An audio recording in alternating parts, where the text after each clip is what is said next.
हे अर्जुन, तुम जो सोचते हो वही तुम बनते हो।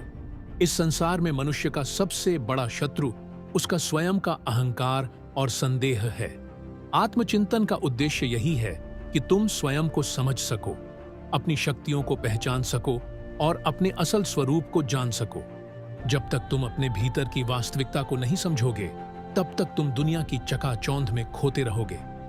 आत्मचिंतन के द्वारा तुम्हें यह समझना होगा कि तुम्हारा असली अस्तित्व आध्यात्मिक है, और जब तुम अपने आत्मिक रूप को समझ लोगे तो तुम समझ पाओगे कि जीवन में हर चुनौती एक अवसर है, हर कठिनाई एक सीख है और हर क्षण में तुम्हारे भीतर एक नया बल छिपा है। तुम्हारा दुख इस कारण है कि तुम केवल अपने शरीर और मन को पहचान रहे हो। तुम यह भूल गए हो कि तुम एक दिव्य आत्मा हो जो अविनाशी और अजर है। जो लोग इस आत्मा को पहचानते हैं वे दुख से मुक्त हो जाते हैं। आत्मचिंतन का दूसरा कदम है अपने कर्मों की समीक्षा करना। तुम्हारे कर्म ही तुम्हारे भाग्य का निर्माण करते हैं। जो कर्म तुम आज करोगे वही तुम्हारा भविष्य बनाएंगे। इसलिए हर कर्म को पूरी निष्ठा और समर्पण से करो। कर्म का फल तुम्हें कभी न कभी मिलकर रहेगा, लेकिन तुम उसे अपने भीतर से आत्मा के दृष्टिकोण से देखो।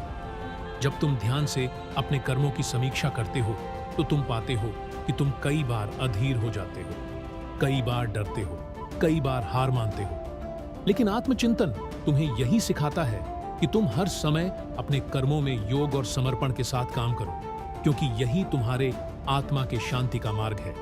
अपने मन को शांत करना। जो मन शांत है वह हर समस्या का हल देख सकता है।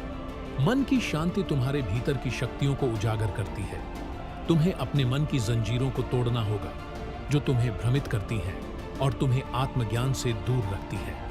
तुम्हारे मन में बहुत सारे सवाल हैं, लेकिन हर सवाल का उत्तर तुम्हारे भीतर ही छिपा है। जब तुम्हारा मन शांत हो जाता है, तब तुम आत्मा की गहराई में जाकर उस सत्य को देख सकते हो जो दुनिया की हलचल से परे है। और यही शांति तुम्हारे हर युद्ध में तुम्हें विजय दिलाती है। आत्मचिंतन से तुम्हें यह समझ में आएगा कि तुम्हारे भीतर अपार शक्तियां हैं जो तुम्हें हर चुनौती को पार करने में मदद करेंगी। तुम्हें केवल यह विश्वास रखना होगा कि तुम सक्षम हो। मैं तुम्हें बार बार कहता हूं कि तुम निरंतर ध्यान से अपनी आत्मा के साथ जुड़ो। जिस प्रकार से एक सूर्य की किरण अंधकार को नष्ट कर देती है, ठीक उसी प्रकार तुम्हारी आत्मा का प्रकाश तुम्हारी सारी उलझनों को सुलझा देगा। तुम्हारे भीतर वह शक्ति है जिससे तुम दुनिया को बदल सकते हो। आत्मचिंतन से तुम्हें यह एहसास होगा कि तुम जो सोचते हो वही तुम बनते हो। जब तुम अपने भीतर की शक्ति को पहचानोगे तो तुम किसी भी शंका या भय को पार कर सकोगे। आत्मचिंतन का सबसे बड़ा उद्देश्य है आत्म साक्षात्कार। आत्म साक्षात्कार का अर्थ है अपने असली रूप को पहचानना, जो है एक निराकार, निरंतर और अविनाशी चेतना। तुम जब अपने आत्मा को जान सकोगे तो तुम्हारे भीतर किसी भी प्रकार का भय या संकोच नहीं रहेगा। तुम्हारे भीतर शांति और संतोष का अपार स्रोत खुलेगा।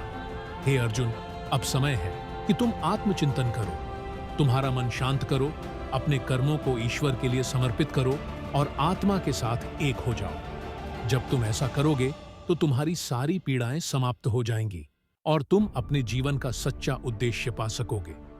आत्मचिंतन से तुम न केवल अपने जीवन को बल्कि समग्र संसार को नई दिशा दे सकोगे। तुम हर कार्य में पूर्णता की ओर बढ़ोगे और तुम्हारा जीवन परम सत्य से जुड़ जाएगा।